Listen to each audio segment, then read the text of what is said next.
Assalamualaikum warahmatullahi wabarakatuh. Salam sejahtera bagi kita semua. Selamat malam untuk teman-teman dan dosen yang terhormat Bapak Said Aryan. Perkenalkan, nama saya Muhammad Alfianas dari Fakultas Hukum dan Sosial Prodi Ilmu Pemerintahan dari Universitas Mataul Anwar, Banten. Pada kesempatan kali ini saya akan mempresentasikan materi dasar-dasar ilmu politik yang mengenai berbagai pendekatan dalam ilmu politik. Dependensi teori.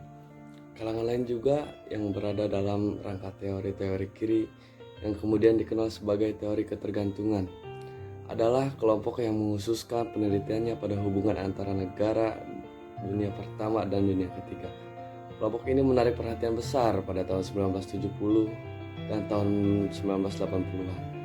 Tapi sebenarnya pada tahun 1980-an sudah mulai dirintis antara lain oleh Paul Banran 23 yang kemudian disusul oleh Andre Gudan Frank. Pembangunan yang dilakukan negara-negara yang kurang maju atau dunia ketiga hampir selalu berkaitan erat dengan kepentingan pihak barat. Yang pertama, negara bekas jajahan dapat menyediakan sumber daya manusia dan sumber daya alam. Yang kedua, negara kurang maju dapat menjadi pasar untuk hasil produksi negara maju, sedangkan produksi untuk ekspor sering ditemukan oleh negara maju.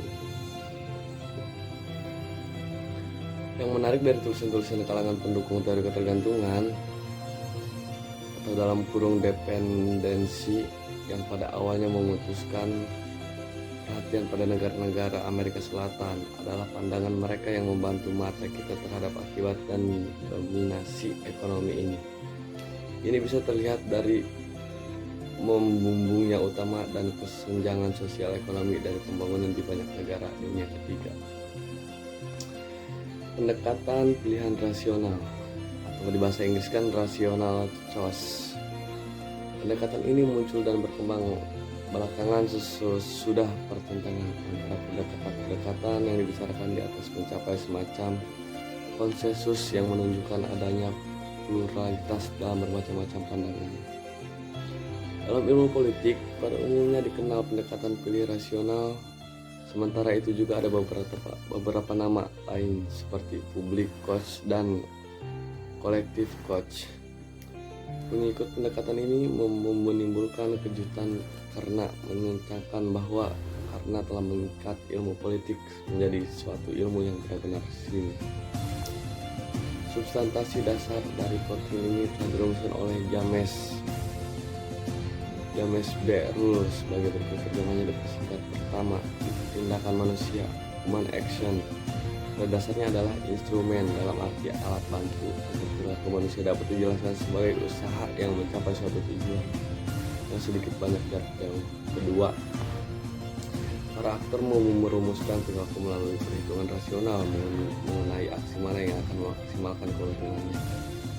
Ketiga, proses-proses sosial berskala besar, masuk hal seperti ratings, institusi, dan praktik-praktik merupakan hasil dari kalkulator seperti itu.